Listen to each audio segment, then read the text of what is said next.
All right, Democrats have a really cool new strategy to win over women. When it comes to time to vote, lie to your husbands and your boyfriends. In the one place in America where women still have a right to choose, you can vote any way you want. Did you make the right choice? Sure did, honey. Someone actually got paid to write that script for Julia Roberts. Is it any wonder that male voters can't stand Kamala with messaging like this, that men are somehow bullying or threatening the women in their lives who vote for Kamala Harris? Now, I don't get offended by much anymore. I've been in Washington for too long. But that even offends me. Joining me now is Danica Patrick, former NASCAR driver. Danica, it's wonderful to see you tonight. So, pitting women against the men in their lives. Your reaction to that? You know, obviously that's about lying, and I'd love to say that they have been lying about so many of the things that they've said, but they've barely said anything when they're interviewed. You don't really even barely know what their policies are or what their plan is. It's just a bunch of words. So I think this is disappointing. You know, on the other side, J.D. Vance said something beautiful. He said, you shouldn't be losing close relationships with people based on who you vote for and this election. So I think that really, if this is the truth about how you feel and that you can't tell your significant other about how you voted, it might reflect a little bit more on the depth of your relationship, because this is a core value. Voting is a core value that really builds relationships. And I think it's really disappointing that they're encouraging lying. And also, the implicit message is that men are going to like beat you up.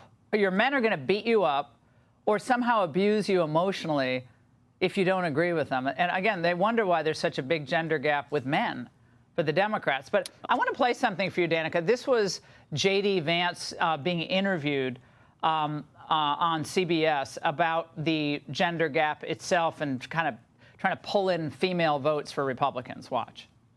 56% of women say the Trump campaign is paying too little attention to women's concerns. You say one of your top advisors is your wife, Usha. Yeah, the top advisor. So what is she telling you? Because the data says you do have a women problem. Well, what she's telling me is we got to make the case to women as well as we can and ultimately trust in the wisdom of those women to make a determination about what's in the best interest of their family. Danica, it sounds like he almost believes in democracy, and he's not worried about women being threatened by men. Just like, make the best decision for you. Isn't that what we all want? Well, of course. Speaking of democracy, I think it's always interesting how Kamala and the Democrats talk about democracy when the least democratic thing that's happened is that she's in the position she's in without being elected into that position. I think that's a sad reality. Yeah, well, there's a joke going around the internet, Danica, and they're calling her Kumala, C-O-U-P, Mala, because it's always another iteration of you don't get any votes, but somehow you get elevated. You don't actually have the merit, but you get this job. And so now she's in line to get the biggest job in the world, the most important job in the world. And today she was asked, you know, what will you do for laid off auto workers? Essentially, if this EV mandate goes through. And her answer was, once again, well, you know, I was raised in the middle class. She actually answered a question with that as the response. Well, I hope she was trying to be funny, because we find that funny. But, you know, look, the women vote is definitely something that's very important. And I know that women can be very triggered by Donald Trump's personality to some degree, but I also think that the propaganda and the fake news that has come out time and time again about him has painted a bad picture. And I think it really leads to the fact that we as Americans need to, as human beings, need to think for ourselves, do our own research, and realize that so many of these things are just not true.